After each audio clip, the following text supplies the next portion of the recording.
राम जी की वानर सेना रावण को हराने और माता सीता को मुक्त करवाने के लिए राम जी के साथ श्रीलंका की ओर बढ़ रही थी। वो जब आगे बढ़ रही थी तो विशाल समंदर देखकर रुक गई।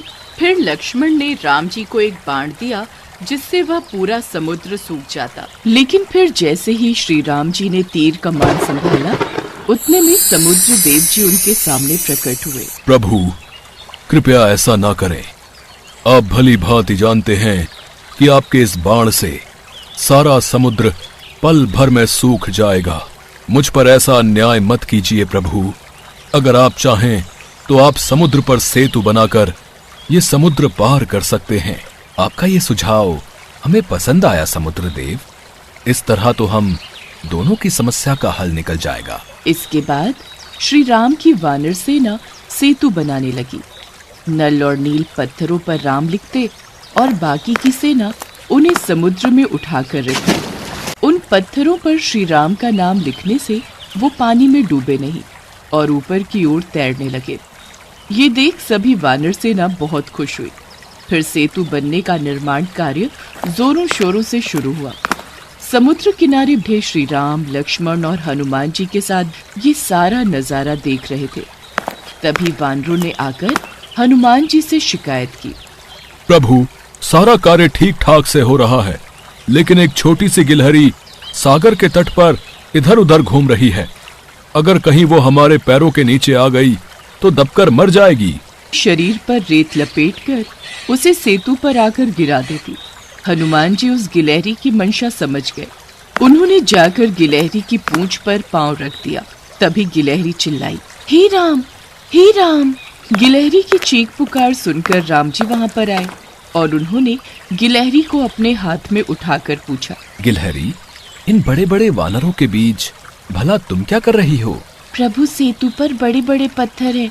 यह पत्थर आपके पाँव में न चुभ जाए, इसीलिए मैं रेत लाकर इन पत्थरों पर डाल रही हूँ। इससे आपकी राह कुछ आसान हो जाएगी।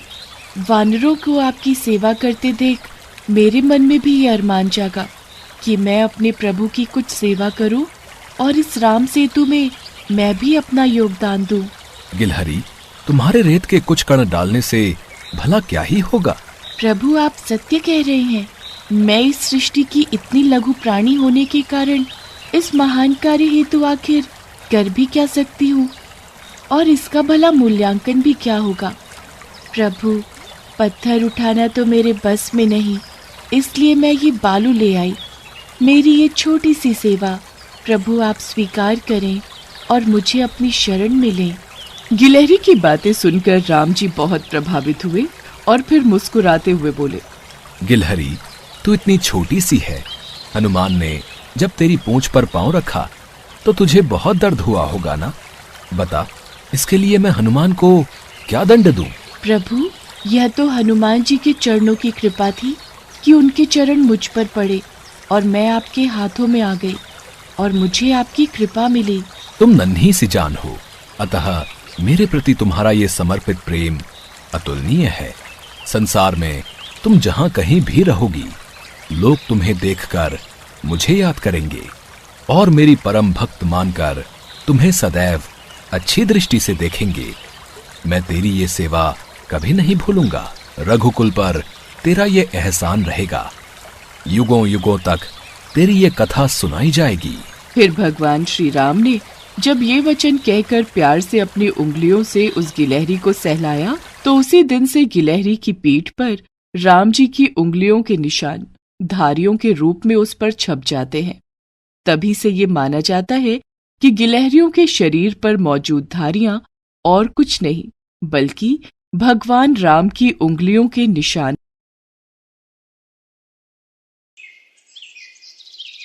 पौराणिक कथाओं के अनुसार भगवान राम ने त्रेता युग में सारे कार्य संपन्न कर लिए थे और उनकी सारी लीलाएं समाप्त हो चुकी थी। धरती पर उनके जीवन की अवधि भी समाप्त होने का समय आ चुका था। लेकिन समय समाप्त होने के बाद भी मृत्यु के देवता यमराज भगवान राम के समीप उनके प्राण हरने नहीं आ पा रहे थे, क्योंकि रामदूत हनुमान भगवान राम के प्राण रक्षक थे। जो स्वयं महाकाल का एक रूप है और महाकाल से उनके आराध्य भगवान राम के प्राण छीनने की हिम्मत ना तो किसी काल में थी और ना ही किसी अन्य देवता में। काल चक्र और समय चक्र को आगे बढ़ाने के लिए भगवान राम की मृत्यु होना जरूरी था। ऐसे में भगवान राम ने एक उपाय निकाला और अपनी एक अंगूठी महल के किसी छेद में गिरा दी और हनुमान जी से बोले, हनुमान, मेरी प्रिय अंगूठी धरती में वहां उस छेद में चली गई है। क्या तुम पाताल लोक से मेरी अंगूठी ढूंढ कर ला सकते हो? प्रभु, बस इतनी सी बात। मैं अभी जाता हूं और शीघ्र ही आपकी अंगूठी लेकर आता हूं। हनुमान जी अंगूठी ढूंढने पाताल लोक में चले गए। वो अंगूठी को पकड़ने जाते और वो और नीचे चली जाती। हनुमान जी पाताल लोक में पहुंचे। वहां वो नागों के राजा नागराज से मिले। नागराज ने उन्हें अंगूठियों से भरा एक कक्ष दिखाया। इस कक्ष में बहुत सारी अंगूठी रखी हुई हैं। आप प्रभु राम की अंगूठी ढूंढ सकते हैं। यहां तो बहुत सी अंगूठियां पड़ी हैं। इनमें से प्रभु राम की कौन सी है, ये मुझे देखना होगा। राम जी की युक्ति काम आ गई। हनुमान जी अंगूठी ढूंढने लगे। इसमें उन्हें काफी समय लग गया। हनुमान जी को अयोध्या में न देखकर यमराज ने अयोध्या में प्रवेश किया और वे एक संत का रूप धारण कर भगवान राम जी के महल में पहुंच गए।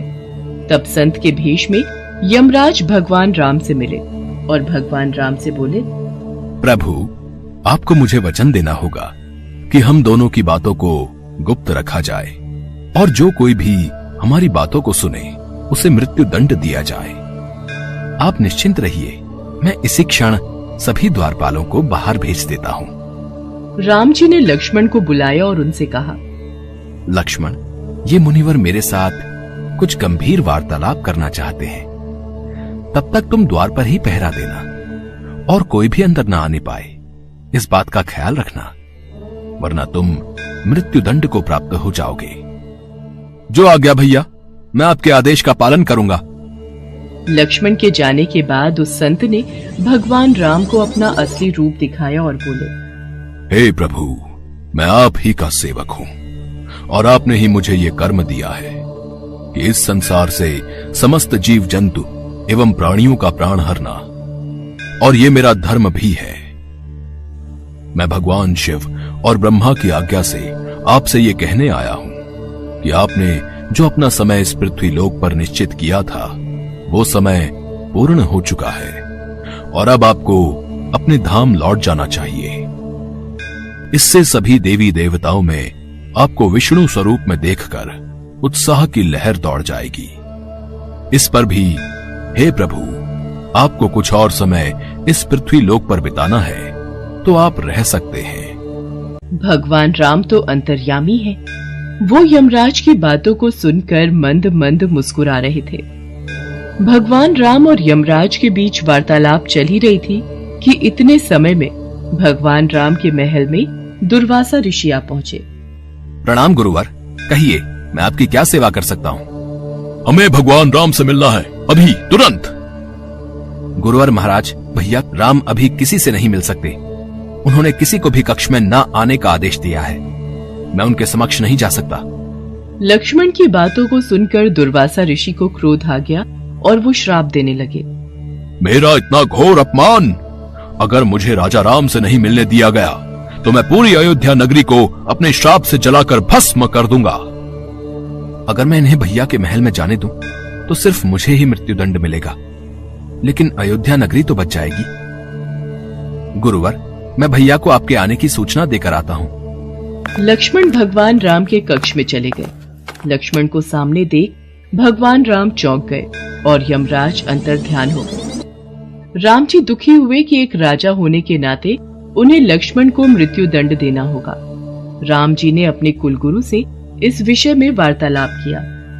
राम, किसी अपने का त्याग करना भी मृत्यु दंड के बराबर है, इसलिए तुम लक्ष्मण का त्याग कर दो। लक्ष्मण ने गुरुदेव और राम जी के बीच हुआ वार्तालाप सुन लिया और वे श्री राम से बोले, भैया, आप मेरा त्याग मत करना, मैं ये सहन नहीं कर पाऊंगा। आपके वचन का पालन करते हुए मैं स्वयं ही अपने शरीर का त्याग कर दूंगा। लक्ष्मण ने अपने भ्राता श्री राम का वचन निभाने के लिए अयोध्या की सरयू नदी में समाधि लेकर शेषनाग का रूप ले लिया और फिर भगवान विष्णु के निवास स्थान क्षीर सागर में जाकर उत्पन्न हो गए। उसके बाद भगवान राम भी लक्ष्मण के वियोग में थे। उन्होंने भी सरयू नदी में जाकर जल समाधि ले ली और अपने परम धाम को चले गए। उसके पश्चात हनुमान जी जब अंगूठी लेकर वापस लौटे तो प्रभु राम को महल में ना पाकर हनुमान जी बहुत दुखी हुए। प्रभु, आपने जानबूझकर मुझे पाताल लोक में भेजा था ताकि मैं आपको रोक ना सकूं। प्रभु, आपकी आज्ञा पाकर मैं धरती पर ही रहूंगा और जहां कहीं भी आपके नाम का भजन और कीर्तन होगा वहां मेरी कृपा हमेशा बनी रहेगी। हनुमान जी को भगवान राम जी से अमरता का वरदान प्राप्त है। इसीलिए कहते हैं कि आज भी जहां कहीं पर भी भगवान राम के नाम का भजन कीर्तन होता है वहां हनुमान जी अवश्य आते हैं और भक्तों को अपना आशीर्वाद देते हैं।